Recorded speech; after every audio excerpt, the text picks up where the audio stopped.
Bonjour à tous, vous regardez Mandarin TV Débat. Aujourd'hui, j'ai le plaisir de recevoir sur le plateau de Mandarin TV Michel Rumi. Bonjour. Bonjour Monsieur Rumi. Vous êtes professeur d'économie à Sciences Po et à ECP Paris. Vous êtes également économiste et auteur de nombreux ouvrages. Oui. Nous allons aujourd'hui aborder ensemble le sujet de l'inflation et de la dépréciation de l'euro vis-à-vis du dollar.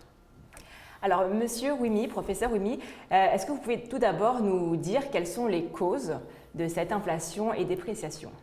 Alors, l'inflation en France et en Europe est essentiellement due on va dire, à la suite de l'invasion de l'Ukraine par la Russie, dans la mesure où l'Europe, et plus particulièrement certains autres pays au sein de cette Europe, dépendent d'une part des produits énergétiques venant de la Russie.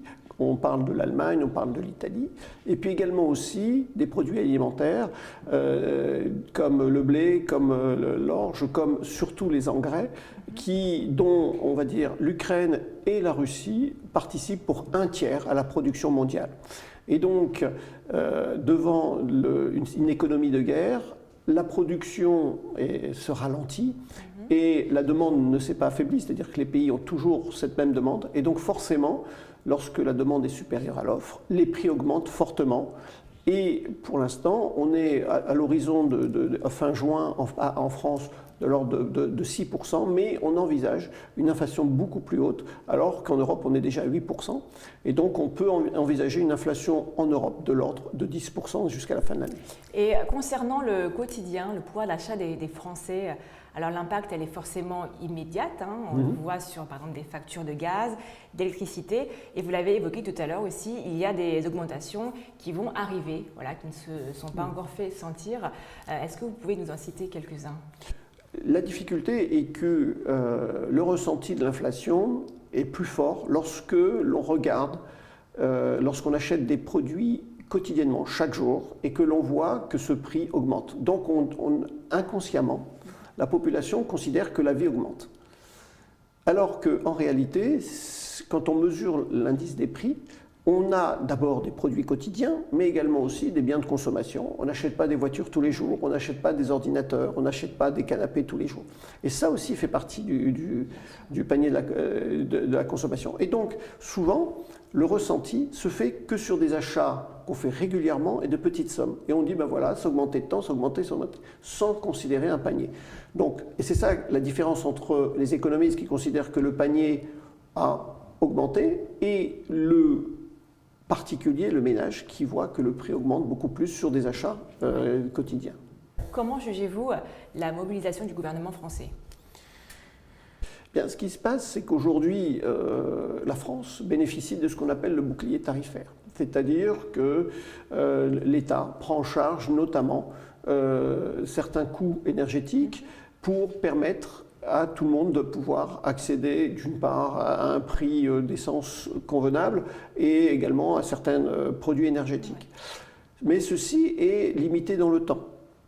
Et donc ceci va bien, mais ce qui peut se passer, c'est qu'à terme, ce bouclier tarifaire devrait se terminer, puisque ce bouclier tarifaire devrait marcher jusqu'en décembre, et on se pose déjà la question de savoir que fera-t-il après le 1er janvier 2023, parce que la crise énergétique risque de durer.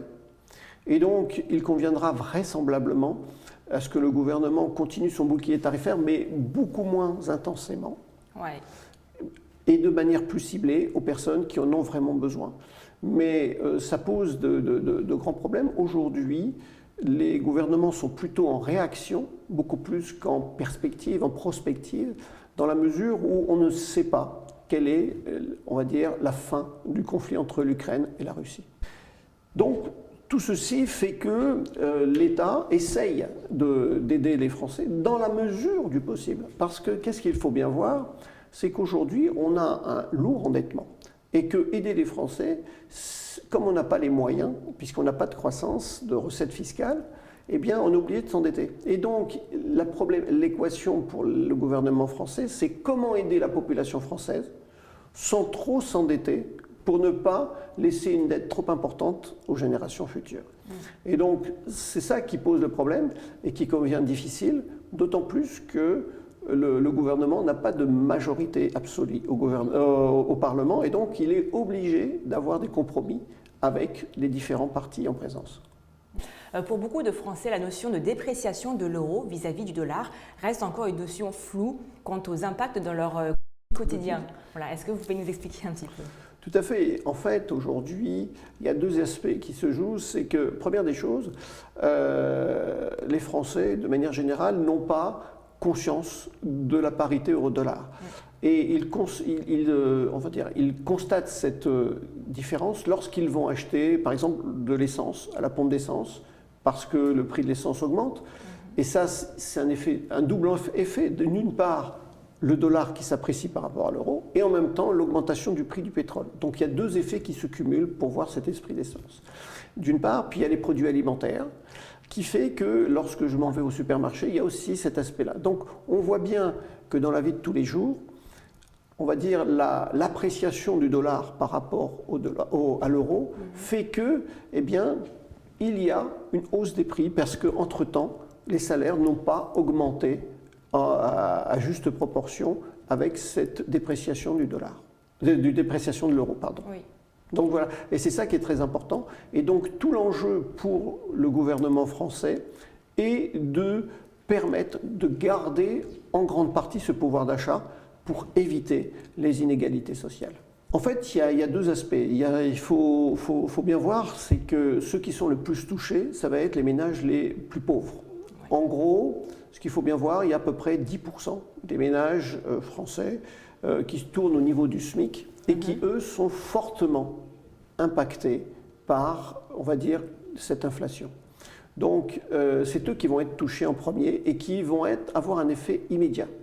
Par contre, ceux qui sont plus aisés, et notamment les plus fortunés, eux ont les moyens, on va dire, d'encaisser cette inflation, c'est-à-dire ont la moyen de pouvoir payer plus cher leurs produits, et pas forcément les plus pauvres. Donc c'est vrai qu'on va avoir dans le temps une difficulté pour les plus, et c'est ça qui est très important, de cibler les ménages les plus malheureux d'une certaine manière, alors que les plus fortunés ont la capacité de supporter encore cette inflation. On peut donc dire que cette inflation et dépréciation de l'euro, ça exacerbe davantage les inégalités. Oui, tout à fait.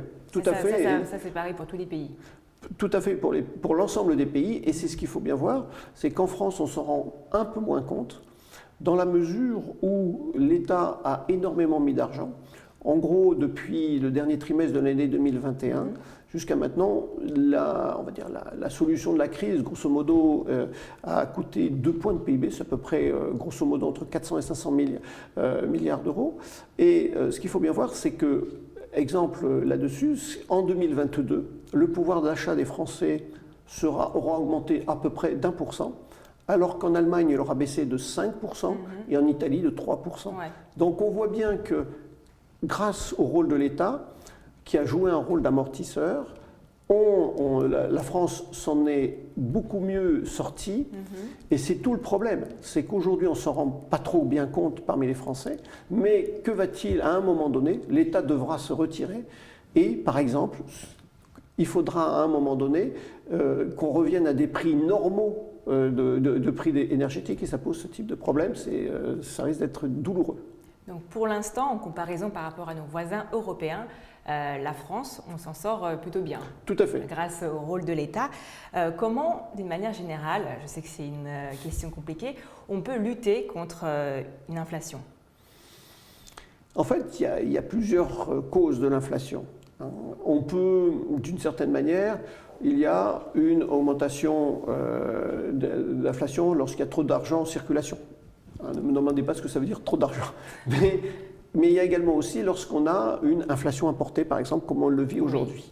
Et comme on le vit aujourd'hui, eh bien, la difficulté, c'est de se mesurer si cette inflation va être temporaire ou durable. Ouais. Or, les banques centrales, aussi bien américaines qu'européennes, ont pensé, avant même la fin de l'année dernière, pensaient que cette inflation allait être temporaire. Donc, on a laissé l'économie dire ça va être difficile, mais vous y arriverez. Puis on s'aperçoit qu'avec le conflit avec l'Ukraine et la Russie, que cela risque de durer. Et donc se repose la question de savoir quelle politique monétaire mettre en place. Et c'est là toute la difficulté, c'est que normalement, en termes de politique monétaire, lorsqu'on a de l'inflation, on relève les taux d'intérêt. Mais les banques centrales ont une attitude, on va dire, schizophrène. Soit elles luttent contre l'inflation en relevant les taux d'intérêt, mais au risque de tuer la croissance. Or, elles ne veulent pas tuer la croissance. Donc, ce qui peut dire, c'est que cette inflation risque aussi de limiter l'action des banques centrales à ne pas pouvoir remonter trop haut les taux d'intérêt. Et donc, de manière générale, à ce jour, je dis bien à ce jour, on attend que, et toute chose égale par ailleurs, qu'on revienne à une inflation supportable, de l'ordre de 2-3% à la fin 2023 si tout change. Si de nouveaux éléments viennent changer, ça là, risque de changer également. D'accord. Et cette remontée des taux de la Banque centrale européenne ne va-t-elle pas fragiliser certains pays davantage ? Oui, c'est indéniable parce que la zone euro et l'Union européenne en général est hétérogène au plan économique et financier. C'est-à-dire que tout le monde n'est pas pareil dans la mesure où l'économie allemande n'est pas celle de l'économie italienne que celle de Malte. Donc certaines économies sont plus résistantes que d'autres. Et l'exemple, c'est qu'aujourd'hui, on s'aperçoit que l'endettement de l'Italie, qui est la troisième puissance économique en Europe, est problématique. Pourquoi ? Parce qu'il faut faire des réformes. Et s'il faut faire des réformes, il faut une unité politique. Or, aujourd'hui, M. Draghi n'a pas été reconduit, n'a pas eu ce support qu'il attendait. Et ceux qu'il envisage de le remplacer ne sont pas pro-européens. Et donc la Banque centrale européenne dit « mais je ne pourrai pas vous aider si vous allez contre moi ». Donc il faut refaire des réformes. Donc l'Italie est un poids important parce que ce qu'il faut bien voir, c'est qu'on a eu de grands problèmes avec la Grèce à peu près il y a une dizaine d'années. Et la Grèce représentait à peu près en termes de PIB 1,5% du PIB européen. L'Italie, c'est 10 fois plus, à peu près 15%. Donc vous voyez bien que si l'Italie a des grosses difficultés de l'ordre de la Grèce, cela pourrait remettre en cause la vie de l'Union européenne et de la zone euro en particulier. D'accord. Est-ce que vous pensez à titre personnel, comme la présidente de la BCE, Christine Lagarde, que l'inflation retombera fin 2023 ? Je dirais que la question n'est pas c'est les circonstances géopolitiques qui vont porter. Bien sûr, quelle est l'idée en tout cela ? C'est que lorsque Mme Lagarde a relevé ses taux, du moins la présidente de la BCE a fait son discours nous informant qu'elle allait relever les taux, elle a dit aussi il faut aussi aux responsables politiques de prendre la responsabilité. Ce qui veut dire que la BCE dit « je serai là », mais il convient aussi aux hommes politiques de ne pas, on va dire, alourdir l'endettement public et aussi d'engager des réformes structurelles. Donc, qu'est-ce que cela veut dire ? À fin 2023, c'est faisable dans la mesure où la situation tend vers une sortie de la crise entre la Russie et l'Ukraine. C'est-à-dire quoi une sortie de la crise ? C'est qu'on rentre dans un cycle de négociation et qui permettent d'avoir un avenir prévisible, non pas certain, mais prévisible, qui permet de ralentir les tensions sur les marchés. Mais s'il y a toujours ces tensions qui existent, et notamment entre l'Occident et la Russie, cela peut continuer et pas forcément d'avoir une inflation souhaitable en fin de 2023. Et c'est la fin de ce Mandarin TV débat spécial sur l'inflation. Et comme toujours, vous pouvez retrouver nos émissions sur notre site www.mandarintv.fr.